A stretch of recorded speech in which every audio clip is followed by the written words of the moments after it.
भारतवर्ष में जब अंग्रेज आए तो उन्होंने ये देखा कि देश बड़ा समृद्ध है, हर प्रकार से समृद्ध है। इसको कैसे हम अपने काबू में करें। इसको सोने की चिड़िया कहते हैं लोग। तो उसका कारण क्या है? गोवंश। जिस देश में गायें निर्भय सांस लेती हैं उस देश का पाप अपने आप जल जाता है। हमारी गौशाला है, ये श्री जी की इच्छा से खुली है।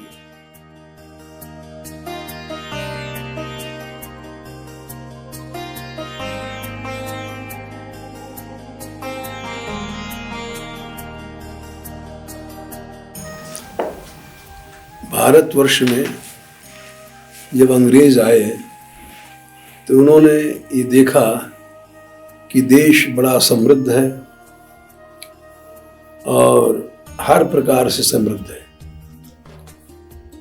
इसको कैसे हम अपने काबू में करें, तो इसकी समृद्धि को कैसे तोड़ें जिससे जिसके टांगें टूट जाती हैं तो अपने आप लड़खड़ाता है, सहारा लेता है। तो उन्होंने देखा कि इस देश में यहाँ की इतनी ज़्यादा अन्न उपज है, इसको सोने की चिड़िया कहते हैं लोग। इतना इसमें अन्न पैदा होता है, तो उसका कारण क्या है? उन्होंने देखा कि गोवंश ही इसकी समृद्धि का कारण है। ये गोवंश की खाद सारे देश को सोना बना रही है। तो इसलिए सबसे पहले उन्होंने पहला जो गोवंश वध केंद्र स्लाटर हाउस खोला। 30,000 गायें रोज उसमें कटती थी। साल भर में 30 करोड़ गायों का लक्ष्य बना। उसके बाद वो बढ़ाते गए और गोवंश आज वो 0 पॉइंट से भी नीचे आ गया। यहाँ तक उन्होंने वध किया।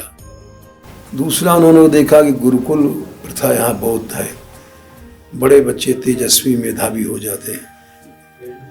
तो उसके लिए उन्होंने अपने दूसरी कॉन्वेंट सिस्टम शुरू किया कि सब लोग उस शिक्षा में लुभावित होकर के और भारतीय संस्कृति को भूल जाएं।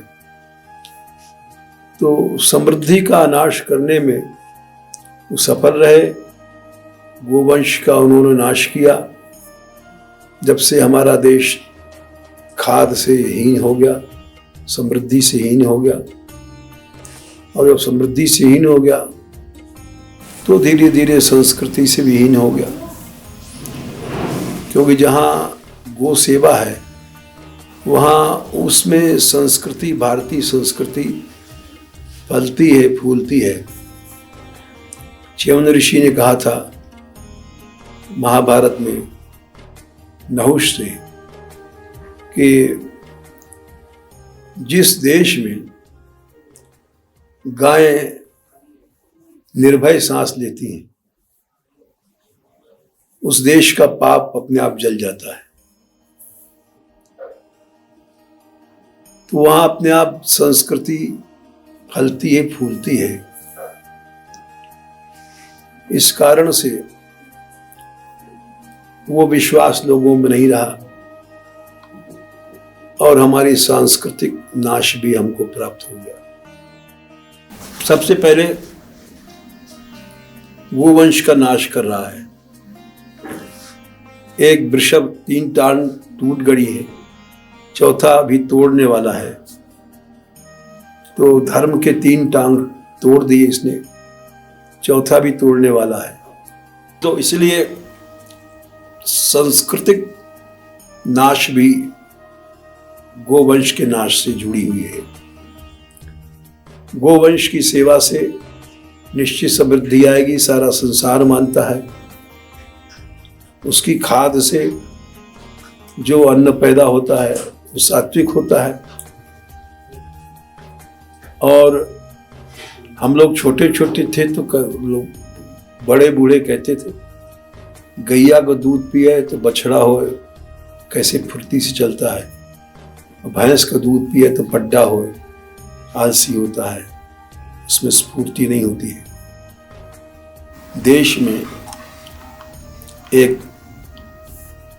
उस मस्तिष्क की वृद्धि होगी जो भारतीय है और जो भारत चाहता है, आज इंडियन माइंड वर्ल्ड में नामी है। बड़ी बड़ी जितने भी देश हैं उनकी कंपनियां इंडिया से चल रही हैं। वो माइंड भी यद्यप राजस्थान से दूषित हो गया है, लेकिन वही मस्तिष्क जो ऋषियों के पास था, त्रिकालदर्शिता का, वही प्राप्त हो सकता है यदि फिर से गोदुग्ध का विस्तार हो और सब लोग गो सेवी हो जाए। हमारी गौशाला है, ये श्री जी की इच्छा से खुली है। पहले हमारा विचार नहीं था, हम इसको बहुत बड़ा एक प्रपंच समझते थे, किंतु यहाँ लोगों ने आग्रह किया और प्रारंभ किया। प्रारंभ हुआ हमारी माता जी की मृत्यु से। वो बड़ी गोभक्त थी और हमारे पिताजी बहुत बड़े गोभक्त थे। उनके मरने के बाद जिस गाय को खिलाते पिलाते थे, उसने भी 1 महीने में शरीर छोड़ दिया, खाना पीना बंद कर दिया। तो जब माता ये गौशाला खुली तो उन्हीं के नाम से नाम रखा गया, माता जी गौशाला। तो एक तो जो अनाथ गायें थीं, जो कटने के जार नहीं थी, उनको बचाया गया, वो पुण्य था। और उस पुण्य से, उनके आशीर्वाद से गौशाला बढ़ी और इतनी बड़ी कि भारतवर्ष के प्रमुख गौशालाओं में सर्वश्रेष्ठ मानी जाती है गौ सेवा की दृष्टि से। यहाँ के सब कर्मचारी ईमानदार हैं और गो भक्ति का अंश लेके चल रहे हैं, इसलिए बढ़ रही है। तो भावना ही एक फल देती है। हमारे यहाँ जिस भाव से लोग काम कर रहे हैं, प्राय गौशालाओं को लोगों ने व्यापार बनाया लिया है, उसका पैसा इधर उधर मिसयूज होता है।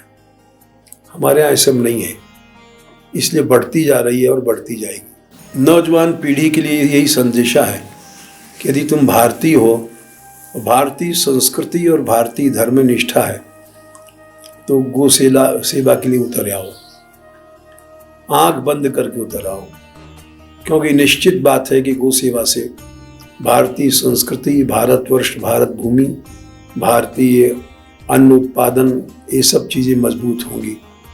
और सारा संसार मांग रहा है इस बात को कि गोबर के बनाए हुए अन्न से जो शक्ति, जो सात्विकता प्राप्त होती है, वो किसी भी खाद्य से नहीं होती है। वो सब राजस विनाश करती है मस्तिष्क को।